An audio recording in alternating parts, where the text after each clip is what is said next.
ಎಲ್ಲರಿಗೂ ನಮಸ್ಕಾರ. ಸಬಿರುಚಿಗೆ ಸ್ವಾಗತ. ನಾನಿವತ್ತು ಕರ್ಬೂಜ ಹಣ್ಣಿನಿಂದ ಕಸ್ಟರ್ಡ್ ಮಾಡ್ತಾ ಇದ್ದೀನಿ. ಈ ಬೇಸಿಗೆಯಲ್ಲಿ ಸಿಗುವಂಥ ಈ ಒಂದು ಕರ್ಬೂಜ ಹಣ್ಣಿನಿಂದ ಈ ರೀತಿ ಸೂಪರ್ ಆಗಿರುವಂಥ ಒಂದು ಕಸ್ಟರ್ಡನ್ನು ಮಾಡ್ಕೊಳ್ಳಿ. ತುಂಬಾ ರುಚಿಯಾಗಿರುತ್ತೆ. ದೇಹಕ್ಕೂ ಕೂಡ ಇದು ತುಂಬಾ ತಂಪು ಕೊಡುತ್ತೆ. ಬನ್ನಿ ಈ ಒಂದು ರೆಸಿಪಿನ ಹೇಗೆ ಮಾಡೋದು ಅಂತ ನೋಡೋಣ. ಅದಕ್ಕಿಂತ ಮುಂಚೆ ನೀವು ನಮ್ಮ ಚಾನಲ್ಗೆ ಹೊಸಬರಾಗಿದ್ದರೆ ಇವಾಗಲೇ ನೀವು ಸಬ್ಸ್ಕ್ರೈಬ್ ಮಾಡಿ, ಪಕ್ಕದಲ್ಲಿರುವ ಬೆಲ್ ಐಕನ್ ಕೂಡ ಪ್ರೆಸ್ ಮಾಡಿ. ಅದೇ ಹೇಗೆ ಮಾಡೋದು ಅಂತ ನೋಡೋಣ. ಮೊದಲೇದಾಗಿ ನಾನಿಲ್ಲಿ ಒಂದು ಕರ್ಬೂಜವನ್ನು ತಗೊಂಡಿದ್ದೀನಿ, ಹಣ್ಣಾಗಿರುವಂಥ ಕರ್ಬೂಜವನ್ನು ತಗೊಂಡಿದ್ದೀನಿ. ಇದನ್ನ ಇವಾಗ ನಾನು ಮಧ್ಯಭಾಗದಿಂದ ಕಟ್ ಮಾಡ್ಕೊಳ್ತಾ ಇದ್ದೀನಿ. ಕಟ್ ಮಾಡಿಕೊಂಡು ಇದನ್ನು ಒಳಗಡೆ ಇರುವಂಥ ಈ ಬೀಜ ಇದೆ ನೋಡಿ, ಇದನ್ನು ನೀಟಾಗಿ ನಾವು ತೆಕ್ಕೊಂಬಿಡೋಣ. ನೋಡಿ ಇವಾಗ ನೀಟಾಗಿ ಇದನ್ನು ತೆಕ್ಕೊಂಡು ಒಂದು ಪ್ಲೇಟಲ್ಲಿ ಈ ಒಂದು ಬೀಜವನ್ನು ಹಾಕಿ ಇಟ್ಕೊಂಬಿಡೋಣ. ಬೀಜನೆಲ್ಲ ತೆಗೆದು ಆದಮೇಲೆ ಇದನ್ನು ನೀಟಾಗಿ ನಾವು ಒಂದು ಸ್ಪೂನಿನಿಂದ ತೆಗೆದುಬಿಟ್ಟು ಒಂದು ಬೌಲಲ್ಲಿ ಹಾಕಿ ರೆಡಿ ಮಾಡಿ ಇಟ್ಕೊಳ್ಳೋಣ. ಇವಾಗ ನಾನು ಎಲ್ಲವನ್ನು ತೆಗೆದು ಇಟ್ಕೊಂಡಿದ್ದೀನಿ ನೋಡಿ.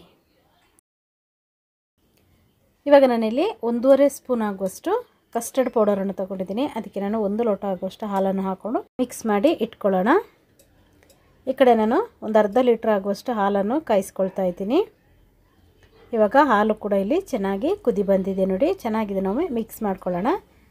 ನೋಡಿ ಚೆನ್ನಾಗಿ ಹಾಲು ಕುದಿ ಬಂದಿದೆ. ಹಾಲು ಚೆನ್ನಾಗಿ ಕುದಿ ಬಂದಮೇಲೆ ಉರಿಯನ್ನು ಸಿಮ್ಮಲ್ಲಿ ಇಟ್ಕೋಬೇಕು. ಸಿಮ್ಮಲ್ಲಿ ಇಟ್ಕೊಂಡಾದ್ಮೇಲೆ ನಾವೇನು ಕಲಸಿ ಇಟ್ಕೊಂಡಿರುವಂಥ ಈ ಕಸ್ಟರ್ಡ್ ಇದೆ ನೋಡಿ, ಅದನ್ನು ಹಾಕ್ಕೊಂಡು ಮಿಕ್ಸ್ ಮಾಡ್ತಾನೆ ಇರಬೇಕು. ಒಂದು 5 ನಿಮಿಷ ಇದು ಚೆನ್ನಾಗಿ ಬೇಯಬೇಕು. ಉರಿಯನ್ನು ಮಾತ್ರ ಸಿಮ್ಮಲ್ಲಿ ಇಟ್ಕೊಳ್ಳಿ. ಇದು ಹಾಕಿದ ತಕ್ಷಣವೇ ತಿಕ್ಕಾಗಿ ಬಂದುಬಿಡುತ್ತೆ. ಅದಕ್ಕೋಸ್ಕರ ಸಿಮ್ಮಲ್ಲಿ ಇಟ್ಕೊಂಡು ನೀವು ಇದನ್ನು ಹಾಕ್ಕೋಬೇಕು. ಇದನ್ನು ಕೈ ಬಿಡದೆ ತಿರುಗಿಸ್ತಾನೆ ಇರಬೇಕು. ಒಂದು 5 ನಿಮಿಷ ಬೆಂದರೆ ಸಾಕು. ನೋಡಿ ಇವಾಗ ಒಂದು 5 ನಿಮಿಷ ಚೆನ್ನಾಗಿದು ಬೆಂದಿದೆ ನೋಡಿ.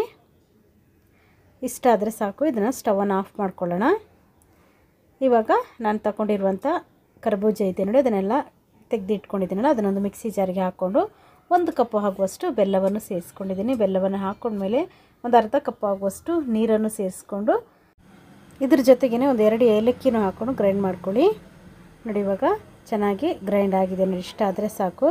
ಇವಾಗ ಅದು ಚೆನ್ನಾಗಿ ಗ್ರೈಂಡ್ ಆಗಿದೆ ನೋಡಿ. ಇವಾಗ ಇಲ್ಲಿ ನಾವು ರೆಡಿ ಮಾಡಿ ಇಟ್ಕೊಂಡಿದ್ದ ಕಸ್ಟರ್ಡ್ ಕೂಡ ತಣ್ಣಗಾಗಿದೆ. ತಣ್ಣಗಾದ ಮೇಲೆ ನಾವು ಇದು ಗ್ರೈಂಡ್ ಮಾಡಿಟ್ಕೊಂಡಿರುವಂಥ ಕರ್ಬೂಜ ಜ್ಯೂಸ್ ಇದೆ ನೋಡಿ, ಅದನ್ನು ಇಲ್ಲಿ ಸೇರಿಸ್ಕೊಬೇಕು. ಬೆಲ್ಲ ಕೂಡ ಚೆನ್ನಾಗಿ ಕರಗಿದೆ. ಎಲ್ಲವನ್ನು ಹಾಕೊಂಡೊಮ್ಮೆ ಮಿಕ್ಸ್ ಮಾಡ್ಕೊಳ್ಳೋಣ. ಇವಾಗ ಇದ್ರ ಜೊತೆಗೇ ನಾನು ಚಿಯಾ ಸೀಡ್ಸ್ ಇದೆ ನೋಡಿ, ಅದನ್ನು ಒಂದು 10 ನಿಮಿಷ ನಾನು 1 ಸ್ಪೂನ್ ಆಗೋಷ್ಟು ತಗೊಂಡು ನೀರಲ್ಲಿ ನೆನೆ ಹಾಕಿ ಇಟ್ಕೊಂಡಿದ್ದೆ ನೋಡಿ. ಅದು ಚೆನ್ನಾಗಿ ಉಬ್ಬಿ ಬಂದಿದೆ ನೋಡಿ. ಇದನ್ನು ಕೂಡ ಸೇರಿಸ್ಕೊಳ್ಳೋಣ. ಸೇರಿಸ್ಕೊಂಡೊಮ್ಮೆ ಚೆನ್ನಾಗಿ ಇದನ್ನು ಮಿಕ್ಸ್ ಮಾಡ್ಕೊಳ್ಳಿ. ತುಂಬಾ ರುಚಿಯಾಗಿರುತ್ತೆ, ಈಸಿ ಕೂಡ ಮಾಡೋದು. ಇದ್ರ ಜೊತೆಗೇ ಒಂದು 2 ಏಲಕ್ಕಿಯನ್ನು ಕುಟ್ಟಿ ಪುಡಿ ಮಾಡಿ ಅದನ್ನು ಕೂಡ ಇಲ್ಲಿ ಸೇರಿಸ್ಕೊಳ್ತಾ ಇದ್ದೀನಿ. ತುಂಬಾ ರುಚಿಯಾಗಿರುವಂಥ ಇಲ್ಲಿ ಕರ್ಬೂಜ ಕಸ್ಟರ್ಡ್ ಇಲ್ಲಿ ರೆಡಿಯಾಗಿದೆ ನೋಡಿ.